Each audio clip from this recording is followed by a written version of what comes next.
YouTubers, and welcome to the latest video in the Tales of Yesterbeer series. We're revisiting the Fuller's Past Masters range for our next beer, and we shall be drinking the 1905 Old London Ale, 7.9%.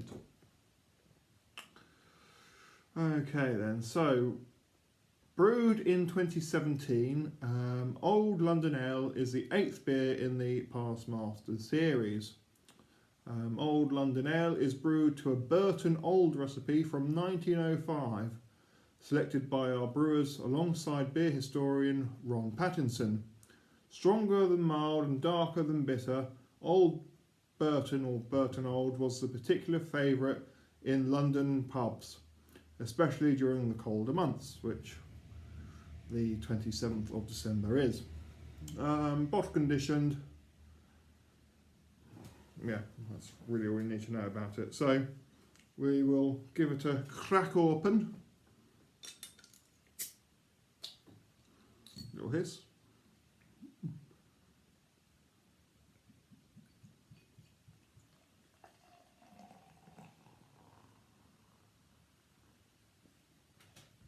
I like my old aggressive pours because it just knocks back a bit of that carbonation. Bottle beers are overcarb for me. I like sort of moderately flat cask beers personally, so I always pour bottled beers aggressively. If you're if you were ever wondering why I pour beers so shit, it's because it's to knock out the carbonation a little bit for my palate. It's not because I'm an imbecile.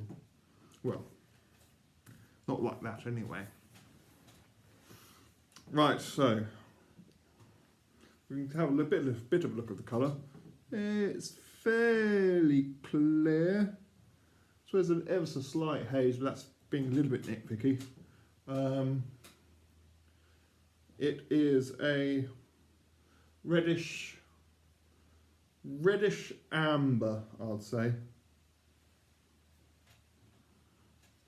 Okay, interesting nose. I can smell quite a bit, even through the vast amount of film I have. Right. Smells like it's been aged, like a woody, oaky sort of smell, I suppose. But it's sweet, sort of. There's a sweetness there, like plums, figs. Oh yeah, sort of figs, dried figs.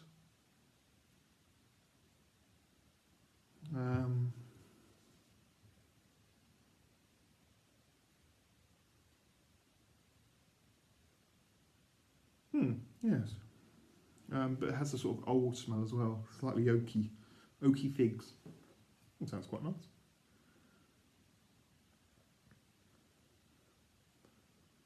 I think I've probably got a bit of yeast in there now.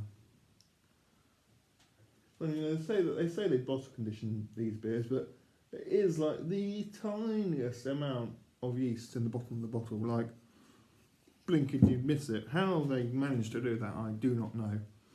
It's probably only a token bottle conditioning. They probably sort of carb it and add the tiniest amount, but I don't know how they do it. But well, that looks a cracking pint, doesn't it?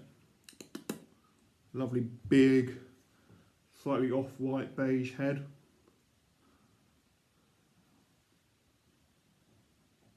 And sort of like a strong, thicky, dark. And that's the sort of smell. Let's get it off my nose, shall we, darlings? Right, tuck in.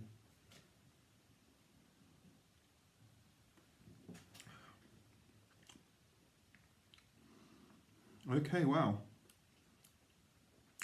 That is quite an interesting mouthfeel. That's very pleasant, actually.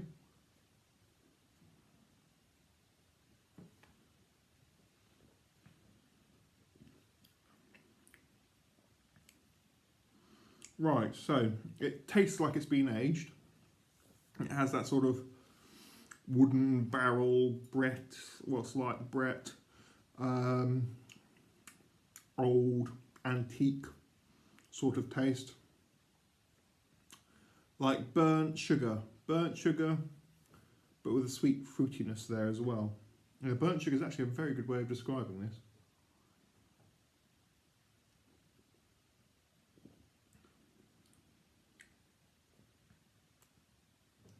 Burnt sugar,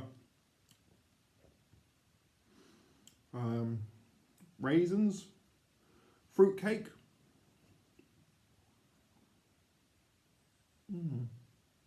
Yeah, it's like someone's baked a fruitcake, but has overcooked it and it's burnt slightly on the top.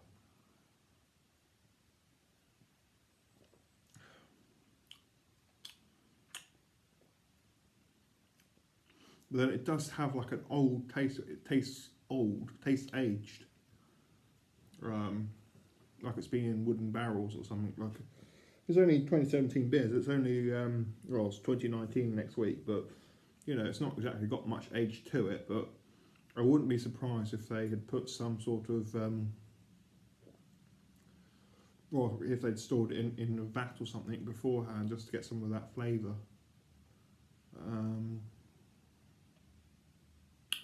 The strength is, I'm feeling a little bit pickled after a half pint. Well, not really, but.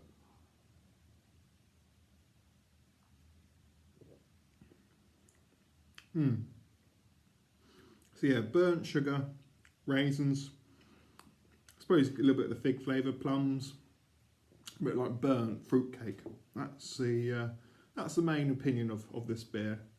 It's tasty. I preferred the 1914 Strong X Mild I had, that very pale mild. But this is nevertheless a very interesting beer. It's probably more of its era, sort of like perhaps it's a mix between a keeping ale and a fresh beer. But yeah, you know, it's not a bad drink. Anyway, I'm going to leave it there because I really haven't got much more to add. Got 4 bottles of this, quite amazingly. When I brought this beer originally, I ordered 2 of these, 2 of the 1845, 2 Golden Prides and 2 London Porters. But unfortunately, one of the bottles of 1845 smashed in transit. So Fuller's very kindly sent me the whole order again. Not just a replacement bottle, literally a replacement order. So yeah, I managed to get 4 of these bottles and the others. So yeah, no, that's quite a good result. Wasn't too expensive, about £7.50, which isn't too bad. Well, it is really, but for a limited edition beer, it's not too bad. I think some of these other past Masters beers are going for £45 a bottle on their website, so that's obviously a huge difference. But yeah, I don't think I'll be able to get any more of the old ones, the other ones, because the price is just too extreme for me. Oh well, we'll see if we get any more past Masters range, but we'll see what happens with that. They might do some more. Anyway, I shall leave it there. As I need to get back because I'm making invert sugar next door to use in historical recipes by Ron Pattinson. Yes, old breweries used a lot of this invert sugar, and since you can't buy it commercially, I've got to make my own. So I'm following Ron Pattinson's recipe. It wouldn't surprise me if this had some invert sugar in it, to be honest. Perhaps invert number 4 or something, or number 3. I don't know. Right, I'll see you all again soon. Have a very good New Year's, and I'll see you next year for some more Tales of Yesterbeer.